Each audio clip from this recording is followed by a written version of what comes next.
thank you so much for coming tonight. I'm really excited about this agenda. One of the items that we had for right up top was introducing Detective Swift, who is our new liaison officer. I feel like you may not have known we start right 6:30. He's here. Oh, sorry, plain clothes. Oh. No, look how low key the officer is. Like, I'm just watching, just eyes on the room.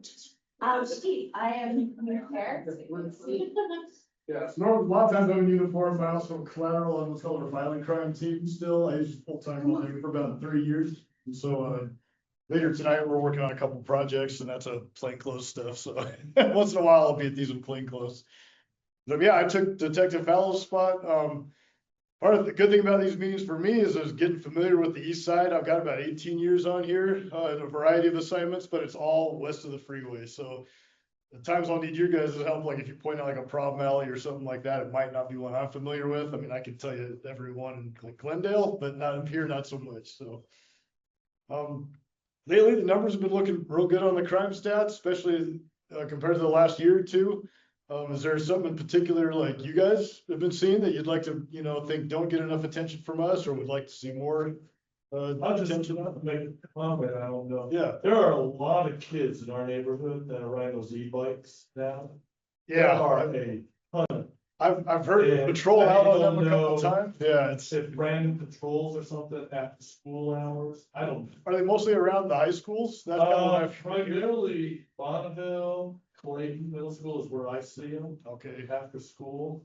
But Leonard Park is a hot spot too. dude, there's, yeah, So, they're I don't fast, know they're what, quiet, you know, yeah. I just kind of ignore them or watch them, but there's just a lot of them, and I don't think the younger generation is really astute. The non-drivers at the Yeah. moment aren't astute to traffic laws or paying attention to traffic. Are they, what time of day? Like right after school, you It's think? usually or after like- school to early evening, Okay, dusk. And of course, weekends. So. Yeah, the yeah. traffic, there is a lot of traffic all the time. okay, yeah, so Bonneville and Clayton, you think are two of the hot spots? Yeah, I can. And see Leonard them. Park, I would say around Leonard Park. 13 South.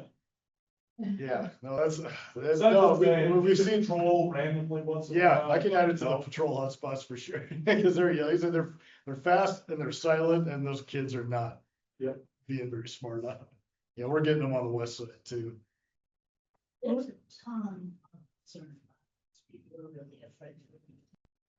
Oh, absolutely, yeah, they're not wearing helmets, they're racing.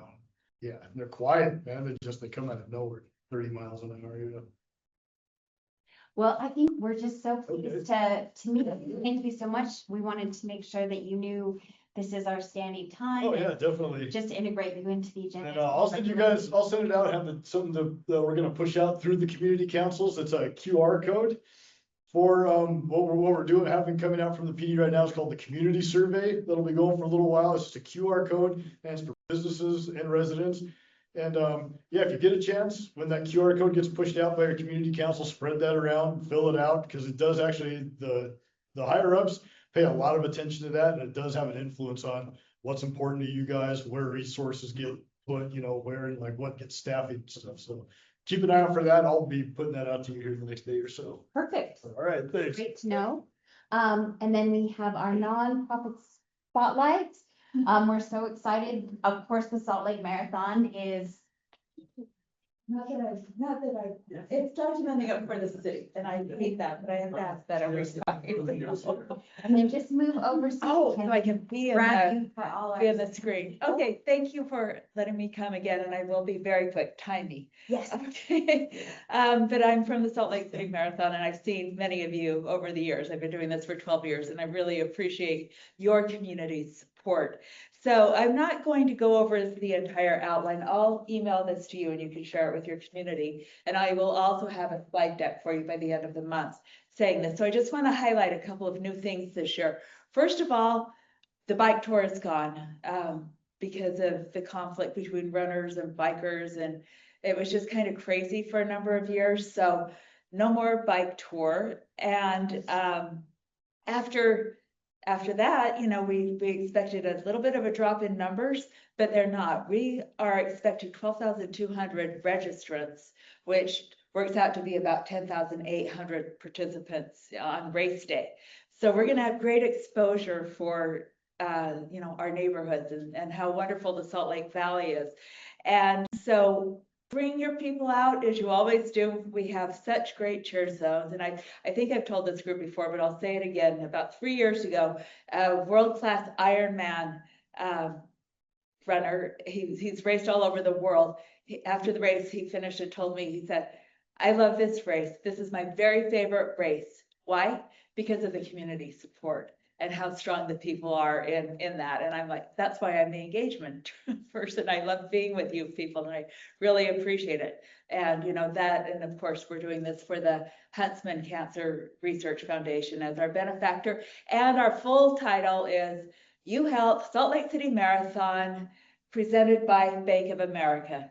I need to mention that so that all the sponsors are there. We've got our usual sponsors, but a new thing is at the finish line, we have the fun festival, bring kids, face painting, bouncy houses and everything. It's all free. And we have bands. People were dancing last year, but we also have food trucks this year. So it's going to give a little bit of a different flavor there. Where's the finish line? I don't know. They're going to be at Library Square, Washington Square, the area where the Finish Line Festival is. But I'm not exactly sure where. We're still figuring out placement. That's come on in the last couple of weeks. But it's just going to lend itself to the community atmosphere, and we want to highlight the various communities and how people are so different yet have a common goal of supporting our community. And I will send this to you, but I do want to put one bribe out there for you, if I may, because I'm the person in charge of signs and putting the little signs on the houses and the lawn signs. We're going to notify the businesses on March 28th, and we'll do the Saturday before. We will notify the residents as well as put up the lawn signs with little flyers. That's in our contract. And I will do a pizza party for any youth group that brings at least 10 volunteers to any one of those. You know, it's always we're short of volunteers, but that's my piece. So that's what I'm doing. And you get crepes for breakfast too. So come and join us because the food will be good. Okay. And besides, it's fun to get out there and meet the people. Absolutely. Thank Okay. you. And quick questions before I go. Okay, so I will send this to you, Rachel, and you'll get all the info. Thank you so much. Email me with any questions. Yeah. Christy at saltlakecitymarathon.com. Oh, I guess I need, that's my granddaughter. Okay, thank you, everyone. All right, guys, we have some really exciting board business to share.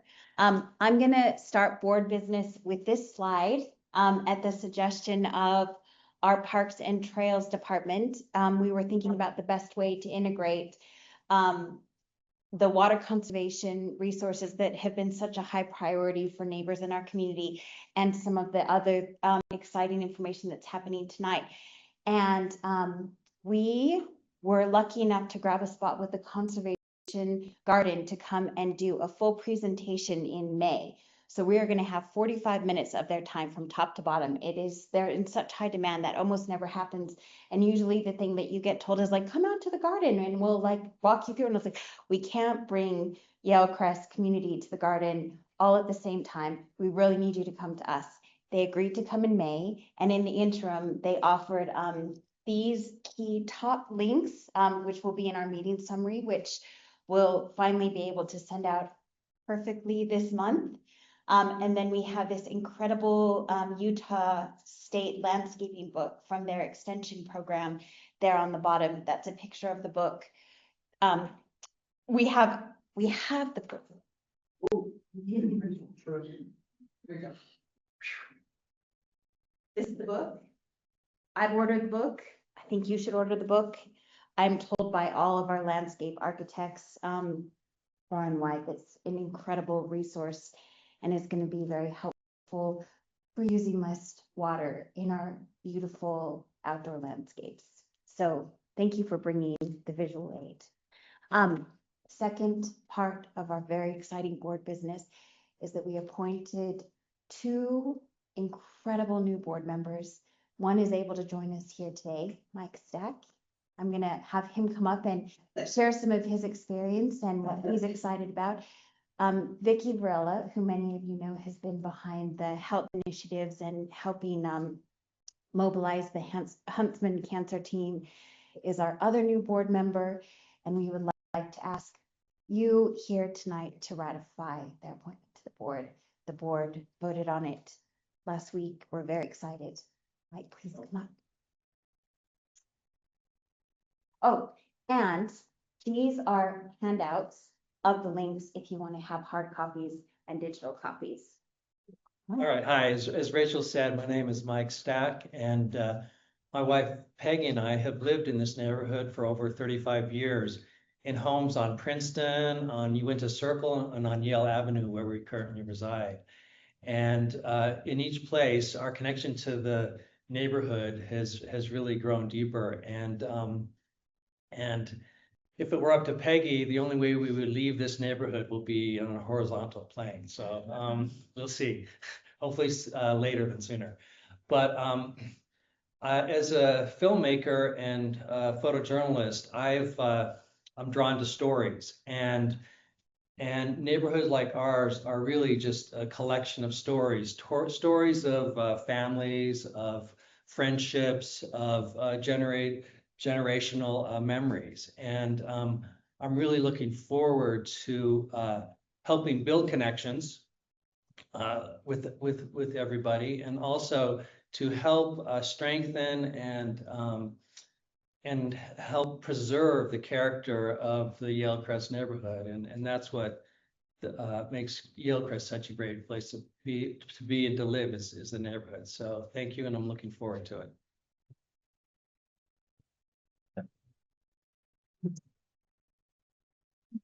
You can keep going. Thank you so much, Mike. We're so excited to have you. I think it's just a show of hands to ratify him joining the board, as far as I'm aware. So let's do that. Okay. All in favor? I feel like that's it. Now we're lucky enough to have the division director from Urban Forestry here to update us. It is your turn. So I have a little bit of a slide presentation, but I don't have a meeting invite for this. I would be able to share my screen if I did. Otherwise, we I just, think we can pop it on. which should I send it to you? Is that, I mean, Yeah. okay, so I already had an email Well- to go to send it to you. So. Oh, it's your computer. Okay, so let's see here. What, give me your email address. Do you have the invitation to the meetings you share? I will, yes. JULIEDAY.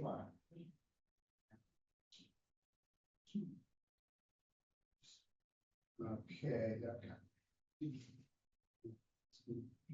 Sorry, guys. So you're just fine. I thought I had the invitation here, but how many people have heard about people looking for more friction in their daily lives, right? You know, like everything became so seamless and virtual and digital, and people are like, wait, where's like the awkward bits? Where's the hard bits? Where's the like uncomfortable parts? And I was like, we can do that for you. We can put so much friction into like these like touch points of meetings and Zoom, like every step can be difficult. Sure, I can get that and open it up. I mean, I could put it on the desktop, but.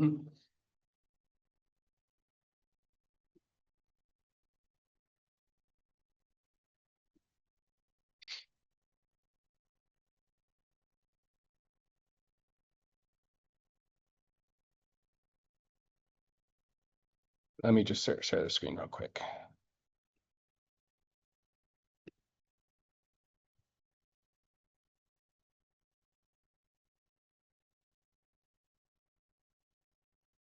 Is that gonna? Share presentation mode. Oh, did that? Oh, Well, let's see. Can you share? okay, well, that might disappear at some point, maybe. Okay, yeah, that's fine. We can work with it. Okay, yeah. It's more just for somebody to look at stuff other than myself. So, hi. When you work with people, you have interesting relationships with them. So hi, everyone. For those who don't know me, my name's Tony Goliath. I'm the Urban Forestry Division Director for Salt Lake City.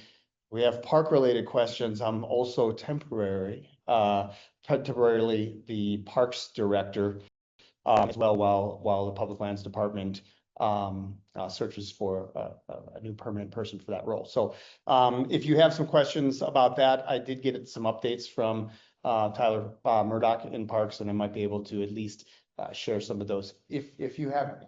But we're really here to talk about the anthracnose study. This study really has its origins about a year and a half ago when I was visiting with this same group, or many of you.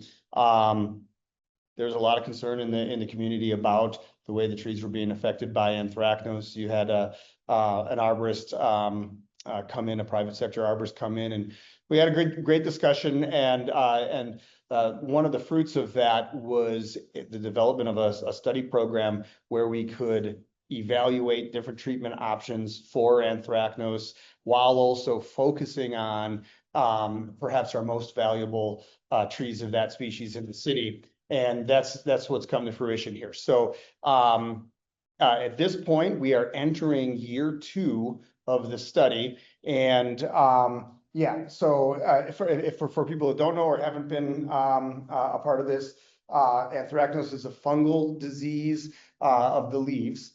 And it ultimately causes the spores on the leaves cause the leaves to lose their photosynthetic functionality, and they'll drop, they'll curl, they'll brown, they'll drop, and then the tree will, if healthy, in late spring refoliate. And sometimes this will happen twice over a growing season.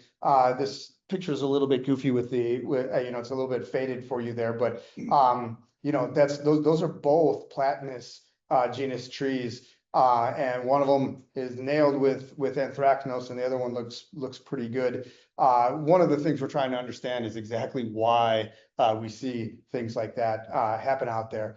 It wasn't that one of these trees was treated and one of them wasn't, is just what we observed in the field. But so yeah, cankers form on the stems, and that leads to stunted growth and just damage to the stem overall. And reduced vigor for the tree. So we want to try and control that. This is a problem that, like a lot of fungal problems that we have in our trees, is exacerbated by cool and mild springtime when the spores are or when the life cycle of the fungus is spreading.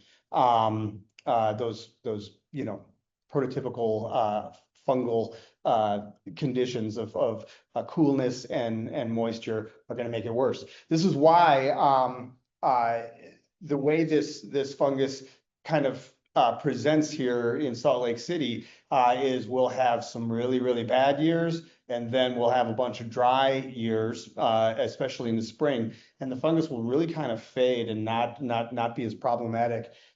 We've been in a period of wet springs over the last maybe 4 or 5 years. That doesn't mean necessarily wet summers, by the way. But and so we have a you know, kind of a peak in our fungus recently, and that's what we're looking to, one, get a handle on so that our trees can stay strong, but also really learn how we can best control it, and that's what we're after. So I discussed some of these things already here, but this study is the result of us coming, the Salt Lake City Urban Forestry coming together with arborists from around the state, even kind of other parts of the country, to talk about what they were doing and some options that have shown success. And then also with Utah State University entomologists and pathologists for forestry, and they're actually helping us do the evaluations for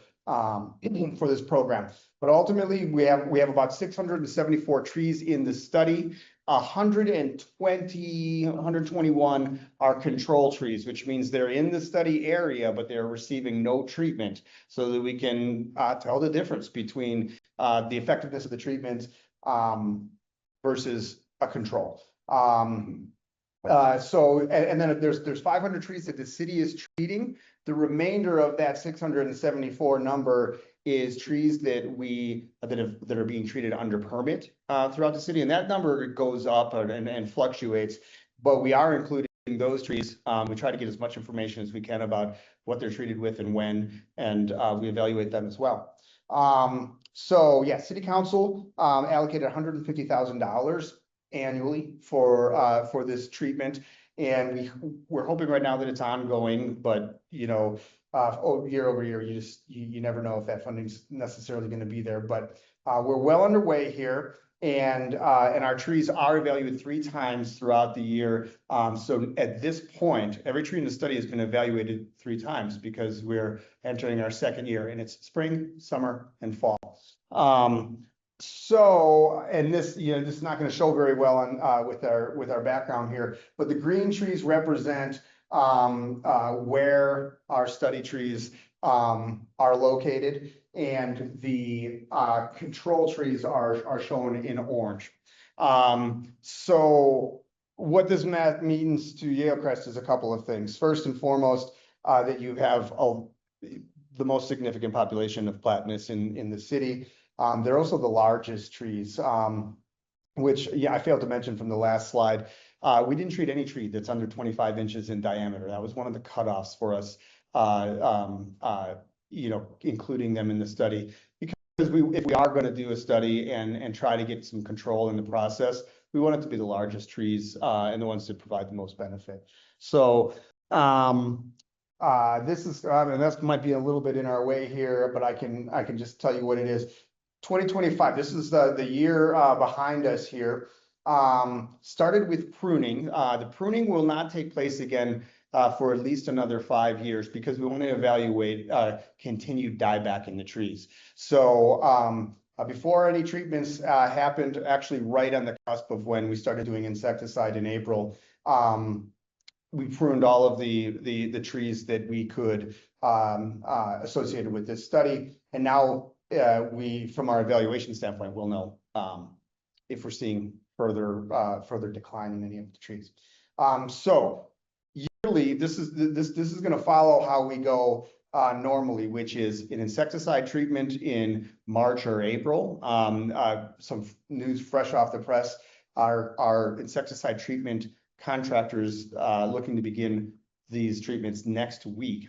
And those insecticide treatments are annually for every tree in the study that is not a control tree. So really, all of the trees that were treated with it last year get it again this year. The insecticide is treating with the insecticide is one of these things that a lot of arborists told us gives you a more complete control, because the insects that affect platanus are they're going to reduce the vigor of the tree and reduce its ability to tolerate the fungus. So we're just trying to throw everything we can at them. Insecticide is done via soil drench, soil injection. Does anyone remember seeing people do soil treatments last year for the insecticide in this group? Do you remember? Yeah, most people they didn't even see it happen. But they're out there. They move pretty quickly with the insecticide treatment. It's a common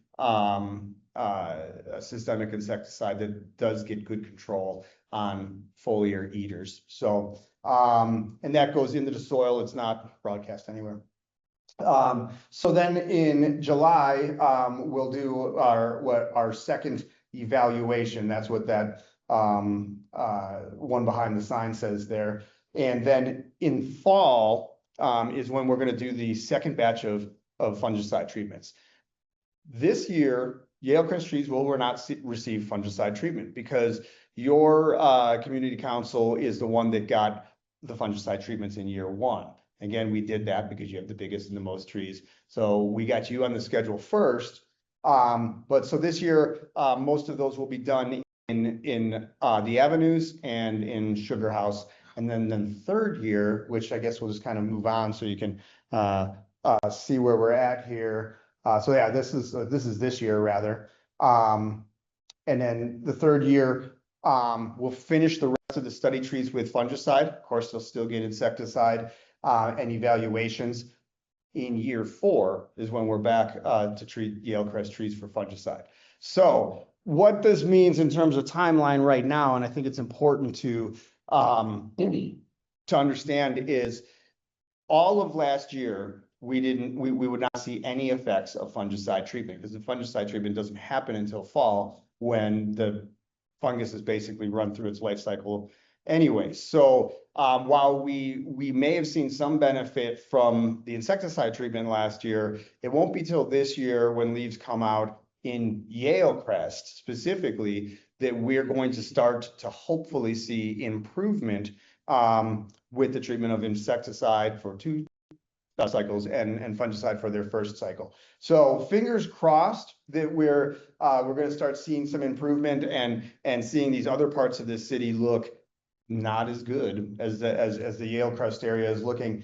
But you know, this is a multi-year study and it can take some time for us to get there.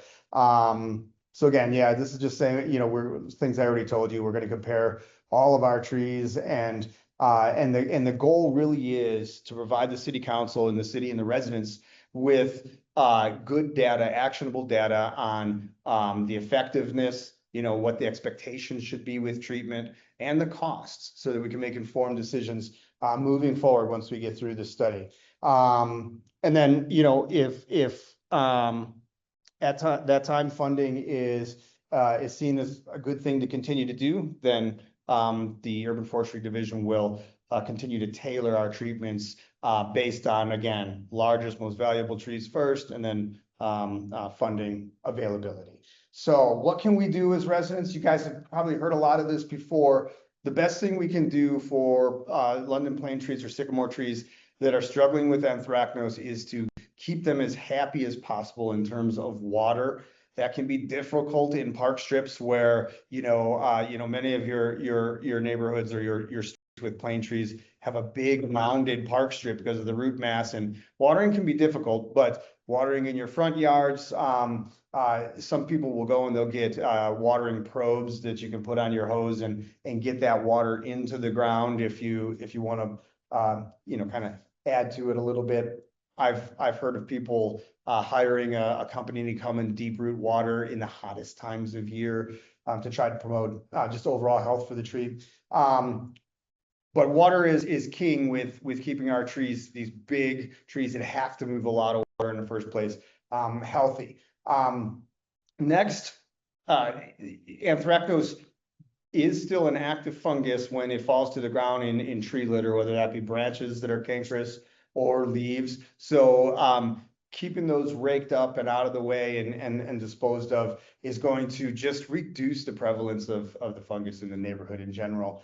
So always a good thing to do as well. And then the last thing we ask is that if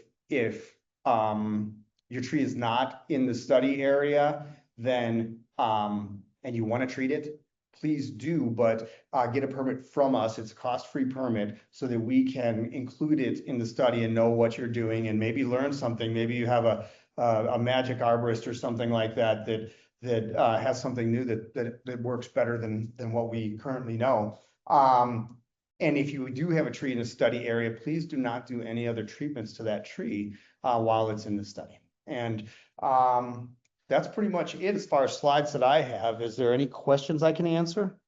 Yeah, that's about it. I know that was a little bit fast. Yes. I have a question about a comment. We had someone from the arborist come a year or two ago, and they just emphasized the fact that watering your lawn is not enough. It's got to be the deep watering. Just, I know you mentioned deep watering a couple times, but just watering your lawn doesn't cut it for the trees. They need deeper. Yeah, that's absolutely true. I mean, trees are resilient and resourceful life forms, and they will go out. Their design is to go out and find the resources that they need below ground or just below the surface of the ground. So if there is pervious area and cracks and things like that, you get tree roots there, especially for these large trees. And the greater that spread, the healthier you can keep those roots. The healthier the tree is going to be. So yeah, I mean, you know, park strip watering, you definitely don't want to water your lawn and not do anything in your park strip. You want to water wherever that tree has a pervious surface. So, and on the ground, yes. So my question, sorry that I came in late, but fine. Did you have a better map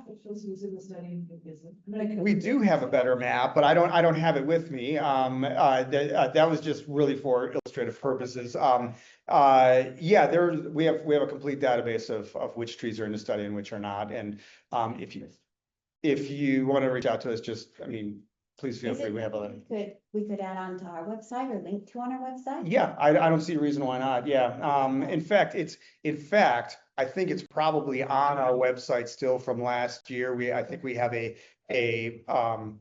anthracnose study, tab on our website, but I'll follow up and get you that information, so that you have it. But now, if your tree is in the study, I mean, meaning it's a sycamore or London plane tree of substantial size, then you'll get regular information from us. Now that everyone should have gotten a mailer, this week, informing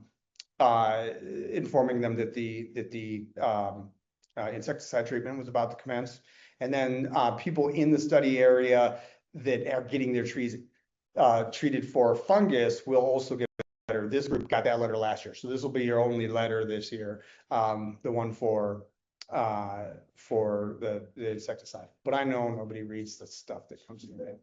Well, we're It's from you. Oh, exactly. No, everyone in this room waits with bated breath to hear about the Sycamore study with urban forestry. So we're so thrilled you can be here tonight, and we hope to have a robust communication line in the months to come. without a doubt. I mean, some of you may have attended one of our kind of on-site, on-street meetings last year. I do see a few faces that were there. We're happy to do that again during the summer, or if just questions come up about how things are going. Now, you know, calling us in maybe July and saying, hey, is it working? Is it working? You know, probably not going to be able to say much more than what we're just observing at that point, because you got to wait for the data to come in and then scrub it. So, yes. Is the fungicide less effective except in the fall? Is that the reason to do it, or? I'm sorry, I didn't. If applying a fungicide, is it not effective before the fall? So I can't really answer that question besides that we follow the label so these are controlled chemicals, and the people who develop them basically tell you when that they should go down. And the treatment window for the fungicide is really kind of from summer and on, but in spring, it wouldn't give enough time for the chemical to get in the tree to be effective earlier in the spring anyway. So I think that's probably why they do it that way. And then it's a 3-year efficacy for it being in the tree's system and pushing out into the foliage every year. So we're curious, do we see the best control in year one, or the year following treatment, or does it build up and do better in year 2? We just don't know right now. So. Well, thank you so much for being here. Oh, top parks in as much as your.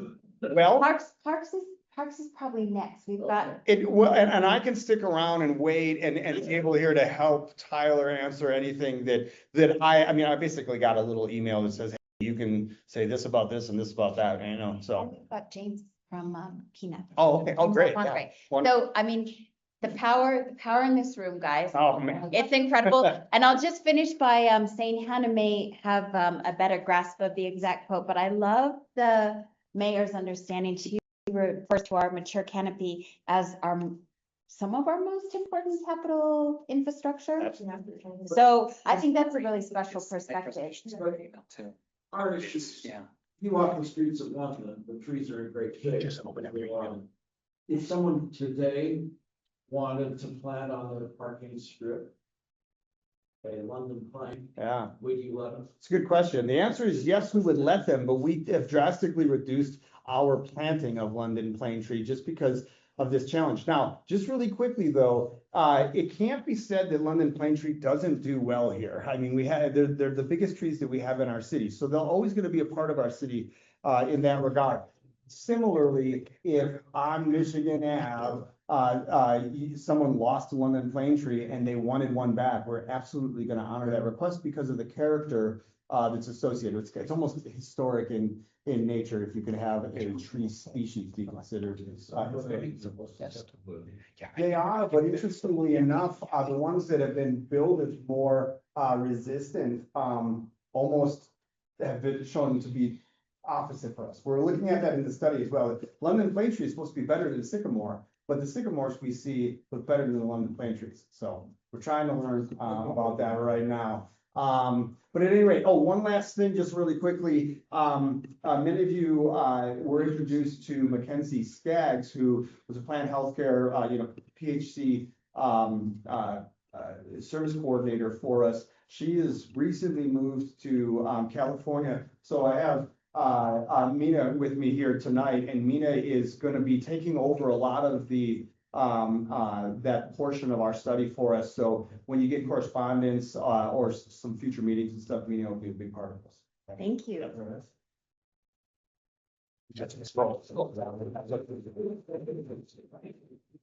right, guys, Tyler, thank you so much. Now it's all about parks. Close. And Miller Park. Yeah, so a little bit of Salt Lake City. Do you know your Salt Lake City Public Lands Department? How about if we start with that? Does anyone know how many divisions are in Salt Lake City Public Lands? No. No.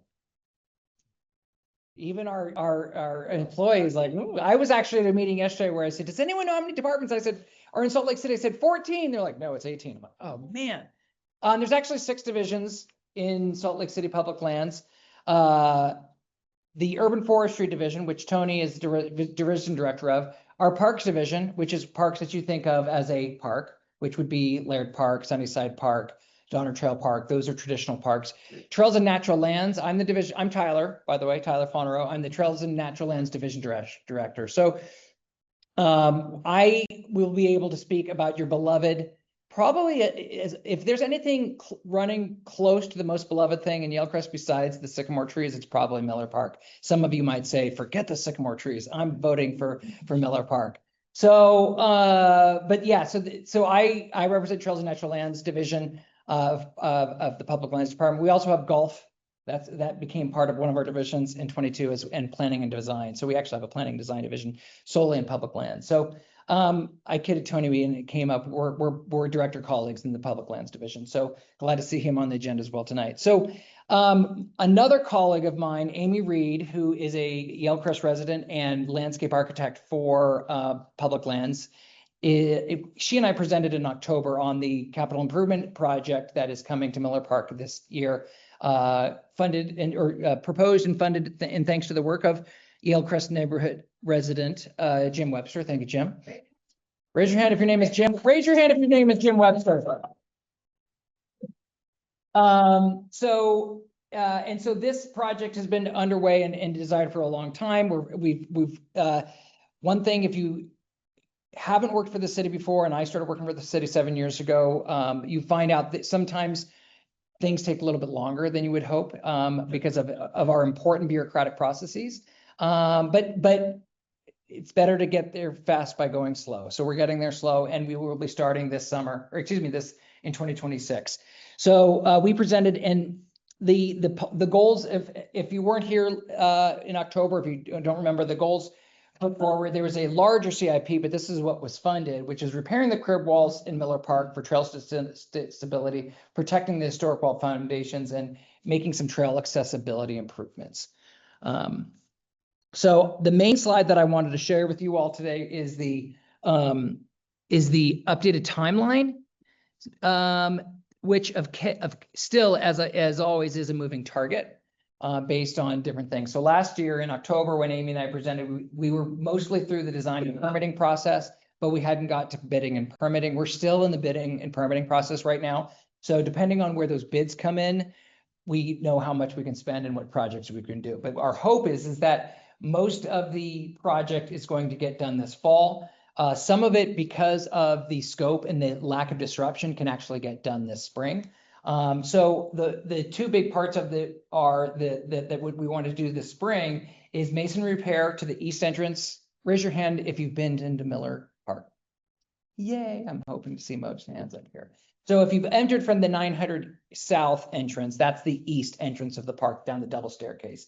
So that would occur this spring. And we go nice and vague with spring because again, the permitting, we can't commit to any date until everything's finalized.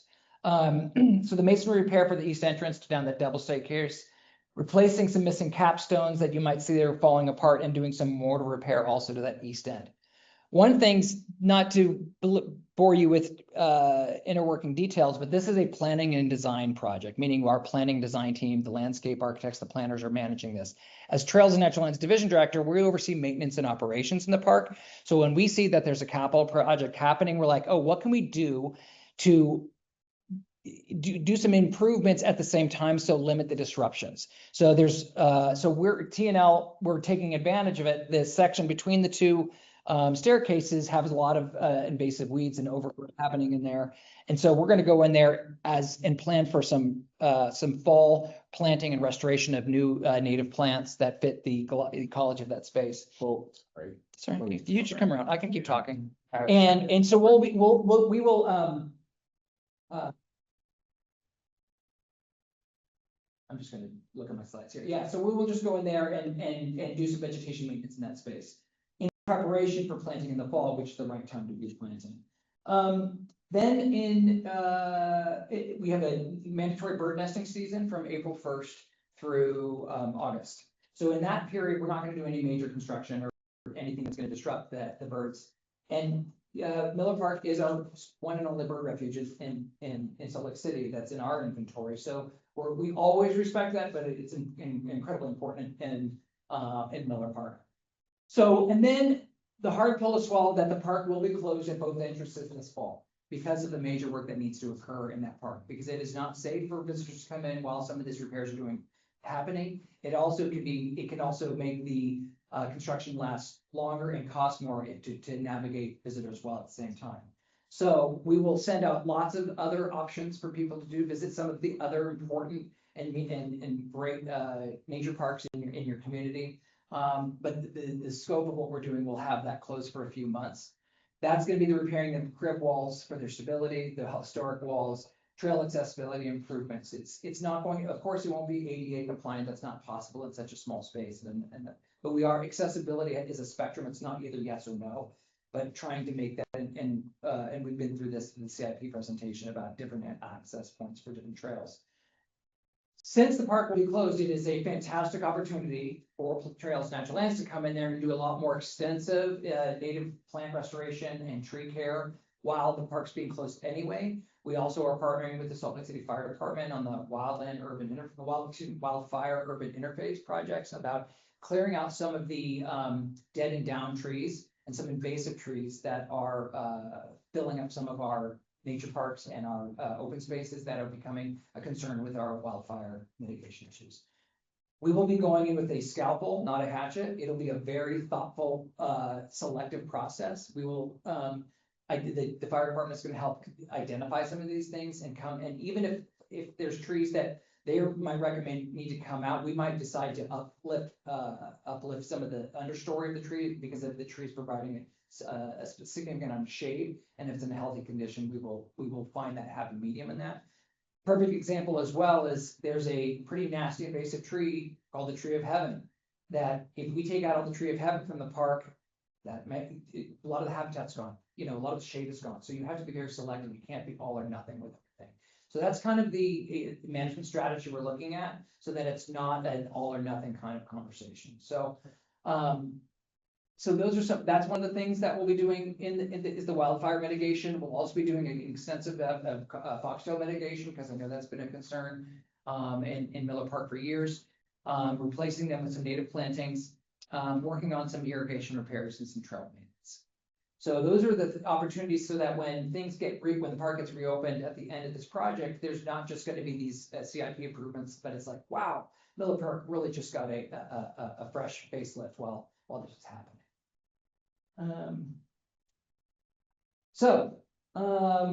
Questions on the CIP? Because yes. Long term, over say a 10-year period of time, would it be your intent with this gradual, with respect to the invasive species? Yes. Do we want to limit the tree of heaven or off of? Right. multiply so rapidly. Is the goal to eliminate them altogether over a longer period of time as well as the foxtail? In a perfect world, yes, but the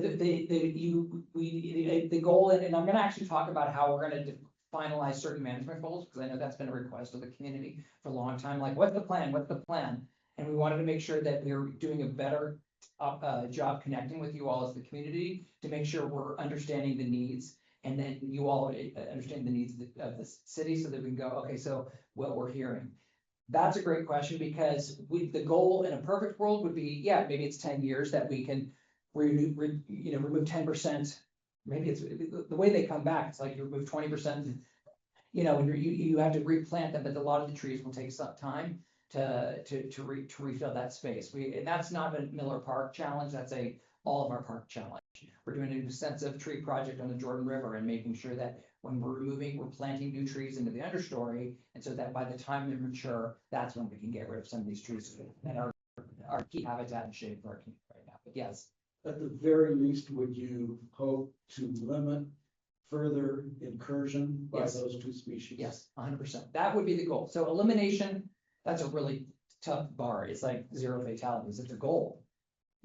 But yes, the goal would be to not make it get more than it already is. Yes. One of the most significant Atlantis is, there's really only one, it's about this big. I would think that ought to go, because it's sponsoring a lot of degeneration of Atlantis around it. Yeah.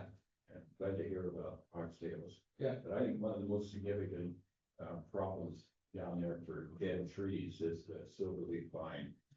Are you going to plan on eradicating that, or what's the program like? Because that's been a little troublesome. Yeah.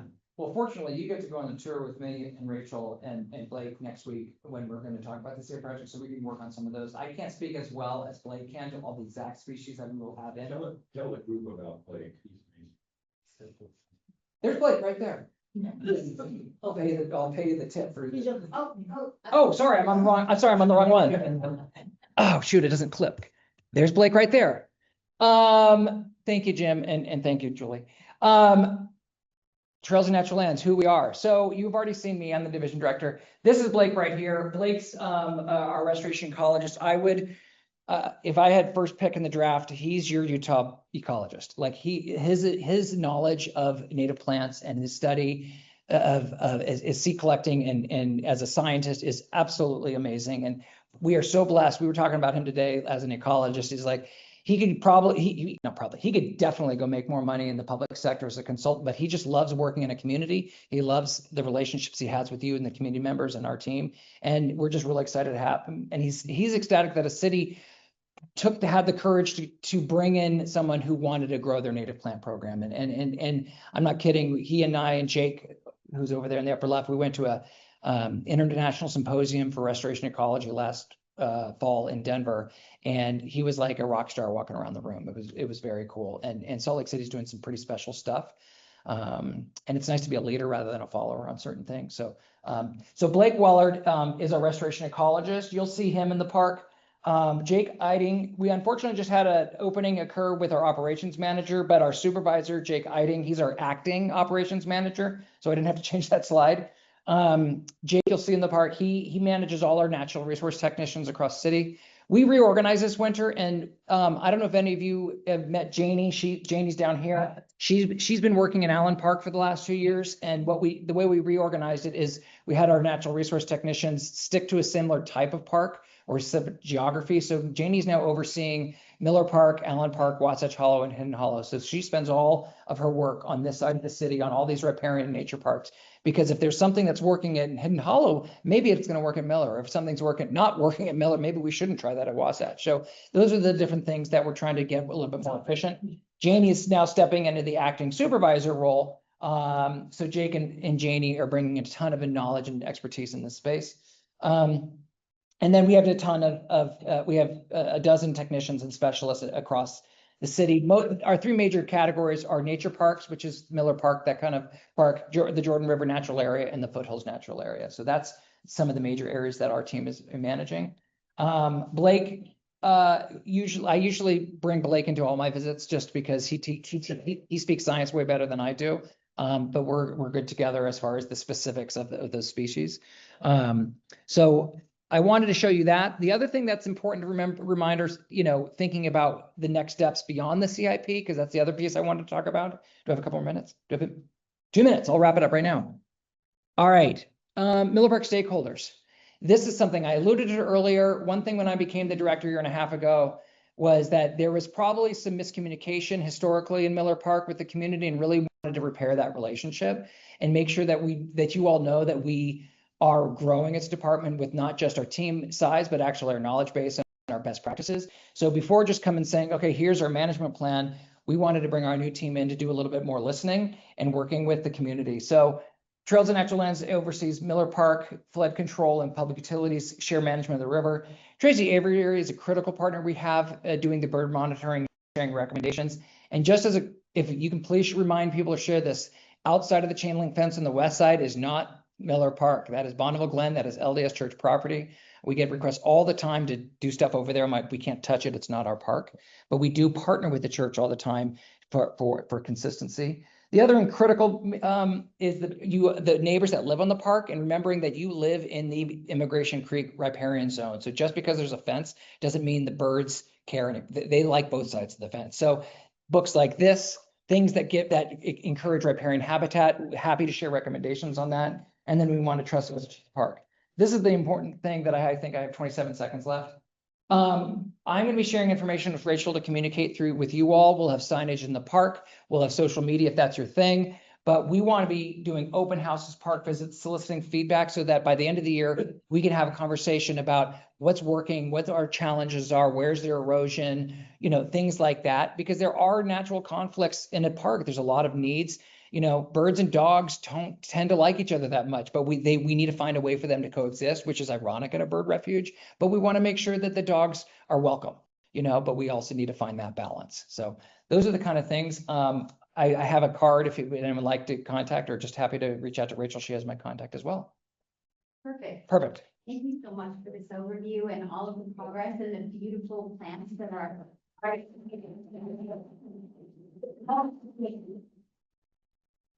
All right, so now that we're firmly embedded in the idea of parks, we're so lucky to have our District 6 Park National Peanut. Speak to Peanut. This is James Alfondre. I know many of you know him as a friend. I'm a fan. He is the best advocate for our parks that I've ever met, and we're so thrilled to have you. And thank you. Thanks. Let's talk about we've addressed Laird, we know Miller, park ideas, green space. How can we be better, more, all the things? Yes, thank you. So there is an advisory board to the mayor's office for parks, natural lands, urban forestry, and trails. Peanut for short. And I am the District 6 representative for that board. And our job is to advocate for all of those things. Our public lands department, we are very fortunate to have a wonderful public lands department, like you just saw from Tyler. And there is a very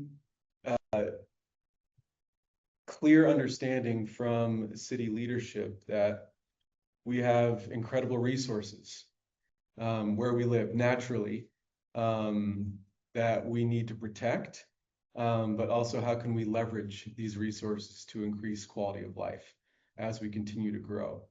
And so that's what we're always talking about, and as a board, and figuring out and talking to staff in the mayor's office on what we think would be best for our city. And as District 6, I'm very passionate about our natural resources, our natural lands, our parks, our trails. Not only how can we maintain them and protect them, but what can we do to improve them and to grow them? I mean, I can touch on, specifically, was it Laird, the recent controversy around Laird Park or Laird Park? It's a couple of years old, controversy, but current. Yeah, I mean, I know what the conflict is. And we're kind of evaluating that now. There is a policy that the city has for parks and how and who and when those can be, that time can be reserved by. I believe the limit at Laird Park is what, there's 3 times a week, 25 people or less, for one specific group. But is the 25 people or less going to include the spectators, the parents that are there watching their children participate? I don't know.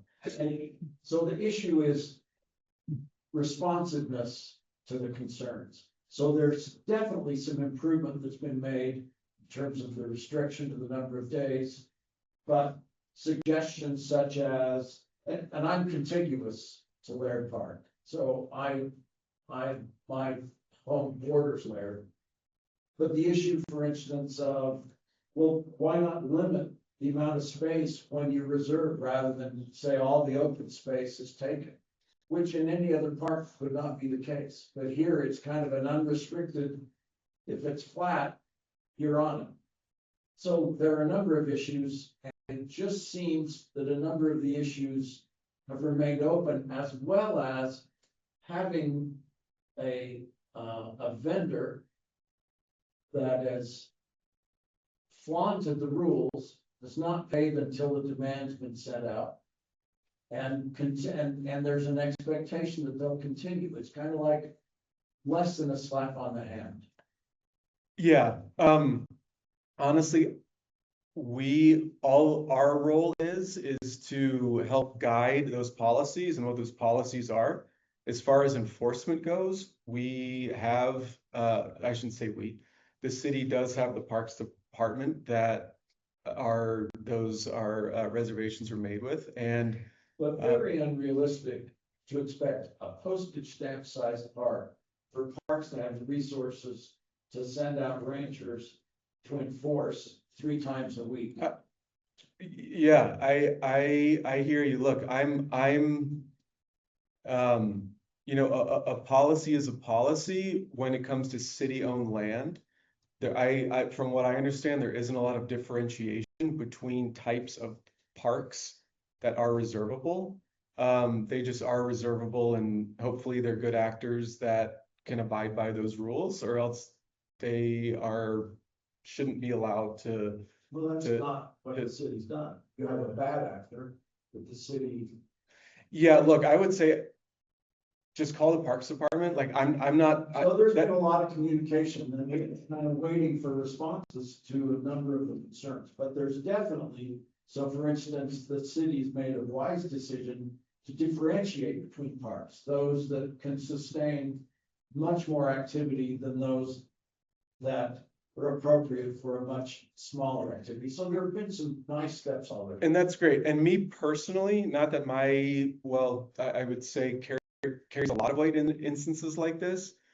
Laird Park, I would hope that there are differentiations between kinds of parks. For instance, Sunnyside Park, that is a regional park that is really, unfortunately, in my opinion, designed for that kind of not professional, but use of renting fields and leagues and things like that. Laird Park, which we frequent a lot, is a neighborhood park, right? It's really, it's open to everyone and no one is excluded from Laird Park. But Laird Park to me wouldn't be the ideal place for outside groups to come rent and to run a business off of Laird Park. And you find agreement with everyone surrounding Laird Park. And I would agree. It's just that line of, there has to be a way of, if there's differentiation there, to differentiate that. But if there isn't, then I guess Laird Park as a public park can be rented out and can be used. So my comment, so I know you have these type A, B, and Cs. I'm gonna tell you the biggest issue with Laird Park and some of these other parks, they were not rentable until you put the online reservation system. Cause I used to run there was the Leopard's Lair, which was the recreational soccer. No one really ever used Laird Park, cause it wasn't rentable. We used Sunnyside. And as soon as someone put all parks into your online database, and that's when the problem started happening with Laird and some other parks. It is a community neighborhood park. It was never rentable, never could be reserved, except for very special situations for like the neighborhood. Right. park, Annual picnics or parks, they got a permit to do it. but Right. You couldn't reserve the park. Yeah. Guys, So I know you're on the advisory board here with the city, so I'm just letting you know, that's when the problem Yeah. occurred. I live on Laird Avenue and I see the issue all the time. Yeah. and I'm just gonna do a 10,000-foot perspective, partly because I'm so glad that James was able to attend tonight.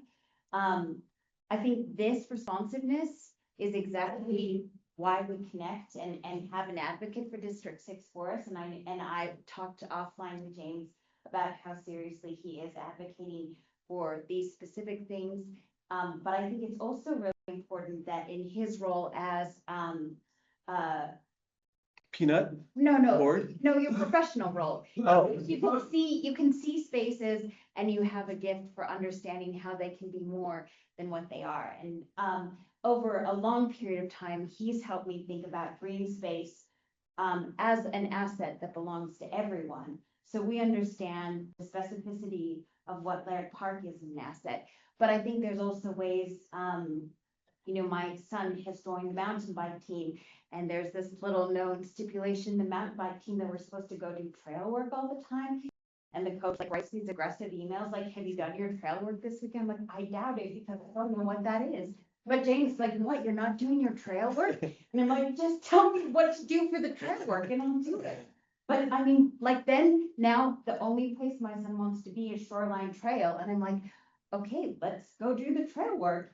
And when you're up there, it's so incredible, and you realize that you're a steward of like the things that like people fly from Denver, and like, how do you guys live like this? I'm like, well, we just take care of our trails and they're 5 minutes from our door. So, I mean, this is the perspective that I think James brings to Peanut, to residents. And I mean, I think that this is the beginning, I think, of what I hope will be a much broader conversation about how we can reimagine our parks to be like the place where we meet, instead of like playing, like how kids like play video games in their rooms. I'm like, let's get together and play this video game. Like, let's get together and like fix a trail, do what James wants to do to make the park better. I think that there's so much untapped potential to share these spaces. There was a mayor's lunch a couple of days ago where they were talking about how the downtown Library Square is going to be covered with giant trees, and we're going to have watch parties there, and it's going to have outdoor I mean, I'm not going to say too much about it, but it seemed like a really important way of understanding green space and parks and what we all like to do. Yeah, and just to touch on that, I mean, I am a father, 5 kids, go for, Beacon Heights, Hillside, Highland.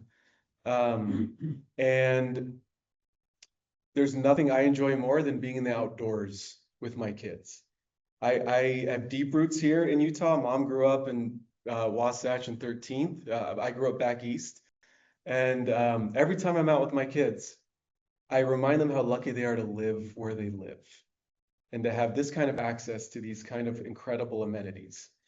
And so that's really what I want to advocate for, how parks and open space and trails and our natural resources, including water, can improve quality of life, right? Like, things have gotten harder and more challenging, and there's more traffic, there's more people, there's more this, there's more that.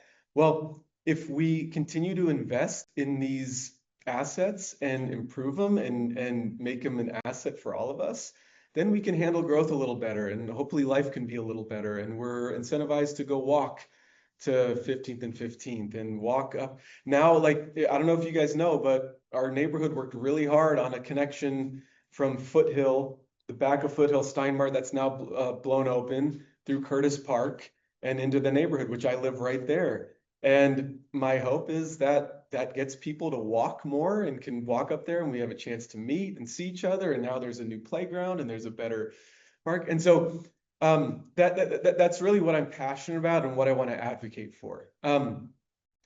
I know District 6 well because we frequent all these parks and we frequent all these trails. And I don't love the fact that we have to drive down to Draper to have a progression mountain bike trail system for my kids. I wish we had that here in Foothill.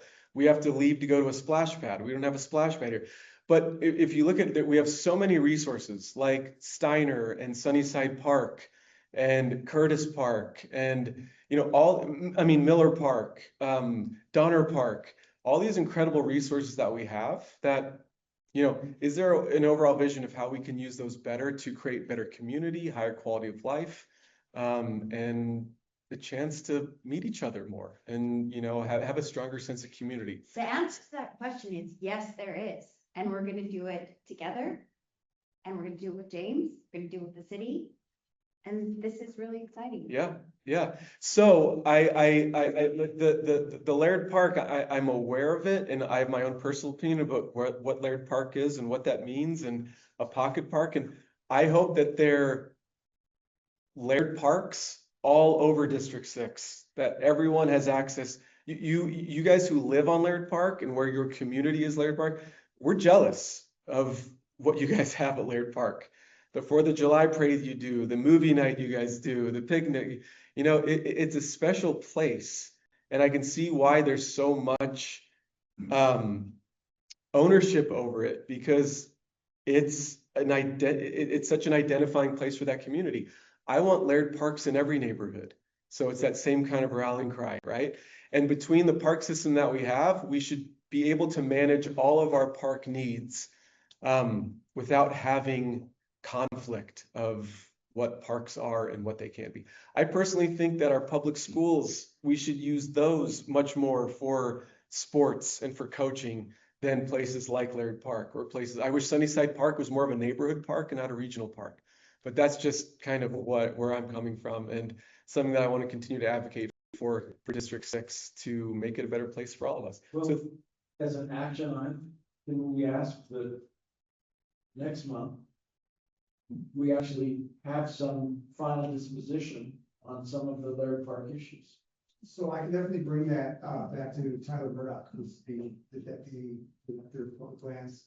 And he actually gave me a brief update before this meeting, just anticipating that Laird would come up.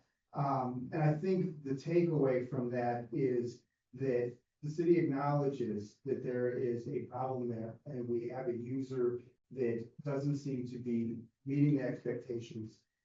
We're addressing that partly through policy, where we believe that this next season, the policy will improve conditions out there. But we also are prepared for the reality that the user remains out of compliance with the spirit of the policy and the intent, and of course the focus of the community.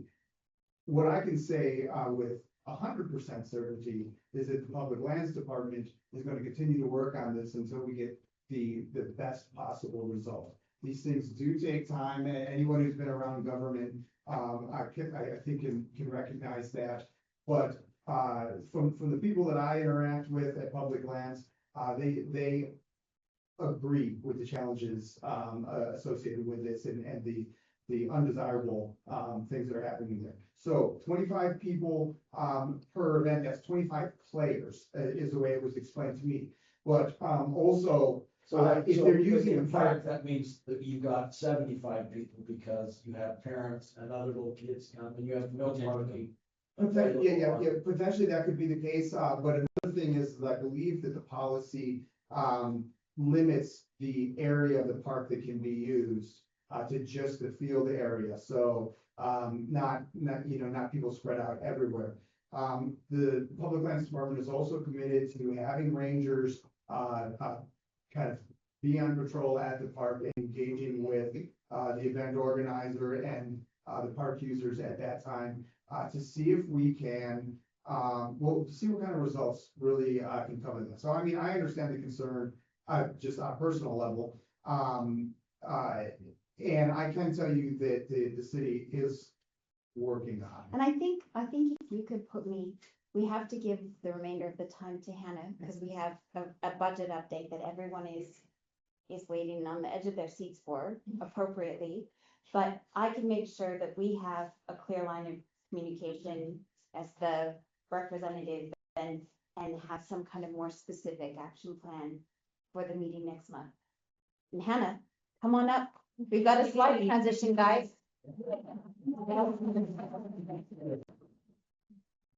Oh, okay. So, but you can. Somewhere. Here we go. Oh, great. And I know you know how to share, so.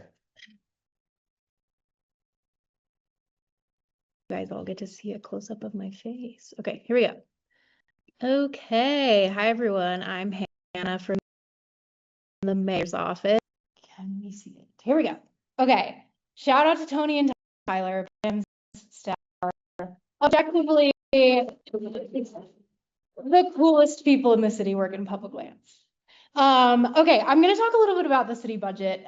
This is gonna be a lot of information. Try to keep it high level, easy to understand, but there's always opportunities for you guys to reach out to me with more in-depth questions. I can even connect you with the finance folks who are the real experts here.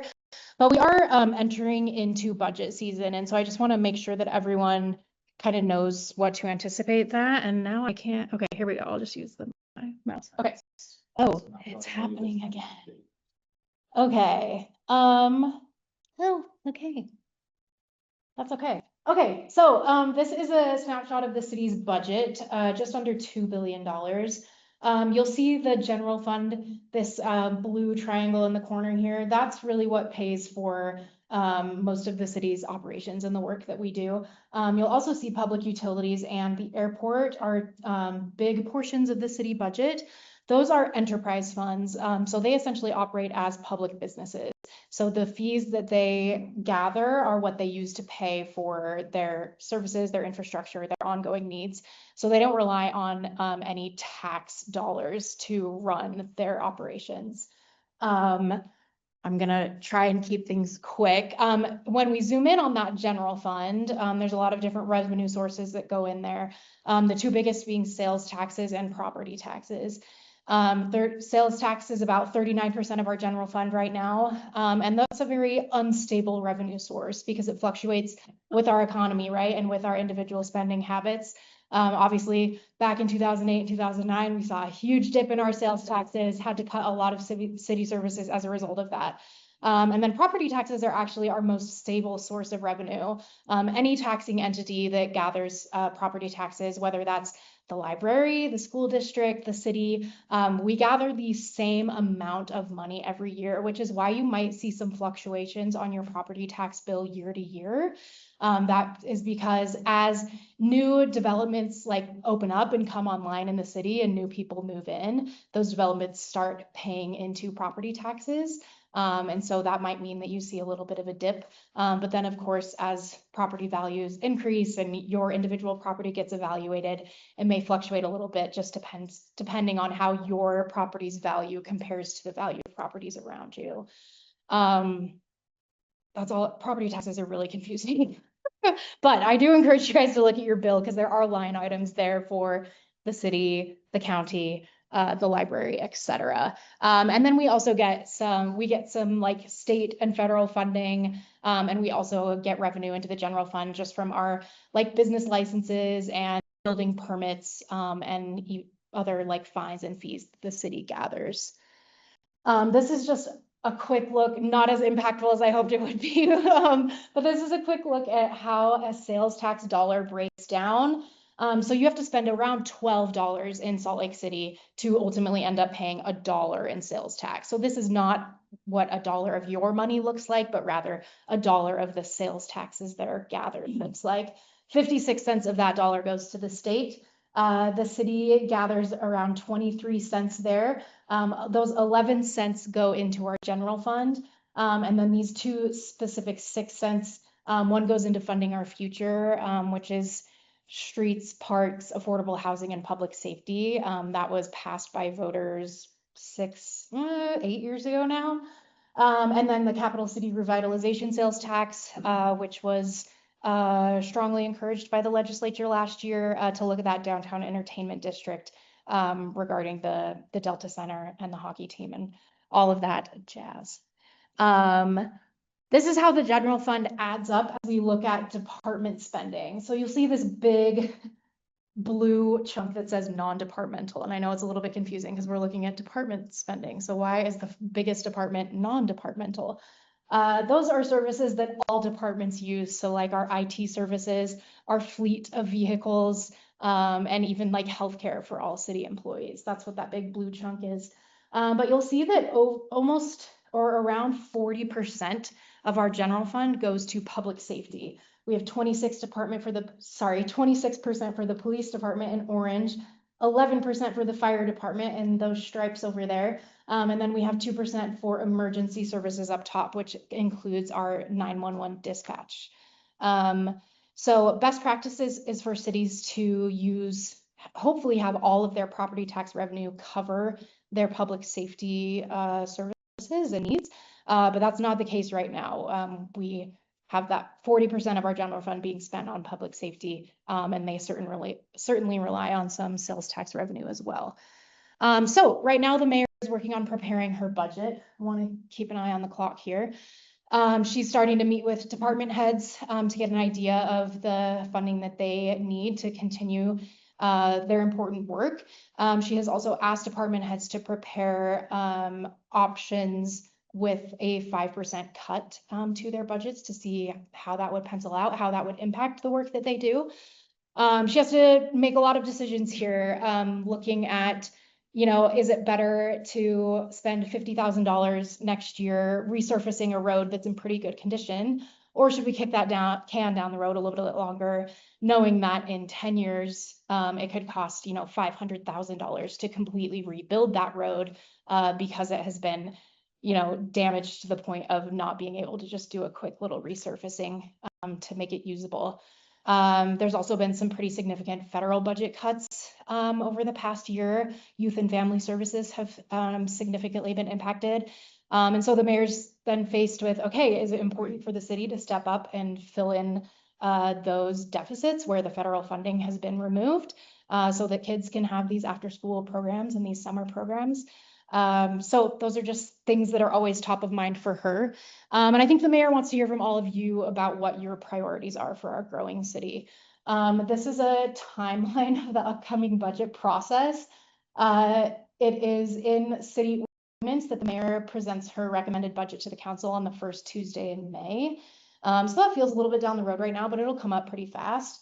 And once that happens, the council schedules time in their official meetings to discuss the budget and to receive public comment. So those will be public hearings.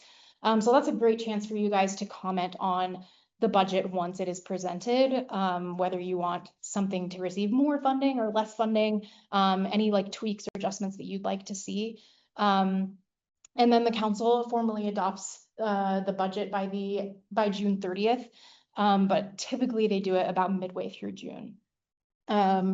So this QR code will take you to a website to learn more about the city budget. We have a 400-page budget book that will put you to sleep. So if any of you want to take a look at that, it's a great way to kind of get in the weeds and learn more about it. Obviously a little bit dense.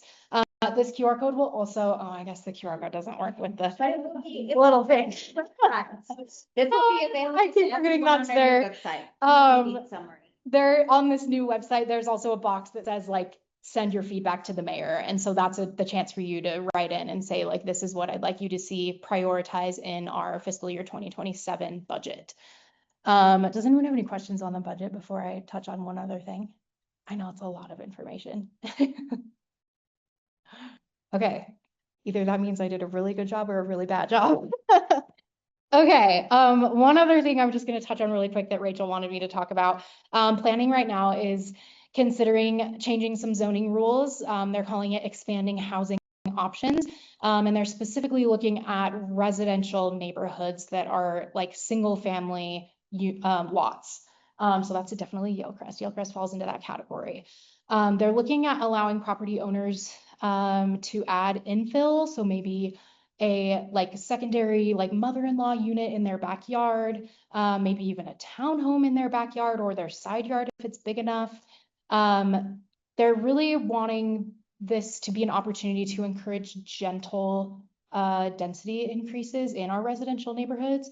The city's obviously investing a ton of money in affordable housing that happens in a lot of our already denser neighborhoods. But the reality is that a lot of families don't want to live in an apartment building or maybe don't want to live in a denser neighborhood, right? They want to live in Yalecrest or my neighborhood, Wasatch Hollow, because it's beautiful and walkable and there's green space. And so we're looking at ways where we can make sure that our policies allow for some of that gentle increase in density in those residential neighborhoods. So it would potentially impact setbacks. I know that's something that Rachel mentioned would be a concern for some of you. But I think the planning really wants to emphasize how important it would be for these, whether it's adding a townhome, or I mean, you know, a smaller home, or a mother-in-law, that it would align with the character of the neighborhood, because I know that's important for Yalecrest as well, so that additional buildings or homes look and feel like they belong in this neighborhood. So planning is having 3 in-person open houses throughout the month of March. If you scan this QR code, it will take you to that webpage. I guess, hope maybe you can scan it. It'll take you to that page with information on those in-person open houses. They're also trying to reschedule one at Highland High School, which I think would be the most convenient location for you guys, because the like AV equipment was not working when they tried to host that earlier in the month. So look for that, because that updated meeting date will be added to the website. But that's a chance for you to go talk to planners in person, get your questions answered, and give them feedback immediately about what your concerns would be as far as setbacks or density or anything else. So any questions on that? Oh, that was a ton of information. Thank you. Okay, yeah, It's wonderful. thanks, guys. We'll have all of this in our meeting. So I have one more quick announcement, guys. UVU is hosting a conference on historic preservation, why it matters, and that is next Saturday, the 21st. So we're going to have that information in our events on our webpage. If you're interested in attending that, it looks like there's some great speakers there. I went to the Highland High presentation, and it was a fantastic opportunity to really drill down and look at what the proposed zoning changes are, what our classification is, what some of the setbacks would mean. Honestly, I said, I think one of the trickiest things for our neighborhood is taking good sized lots. I think it's 5,000 square feet and above, losing front yard, losing backyard, losing mature trees, and putting very big kitchens, you know, where there used to be trees. I think we should talk about it. My opinion, no other people need more space for cooking and storage. I don't love to cook. It's fine. Room for everyone. But the open houses are great. So look for them, go. It's interesting, and especially share your feedback.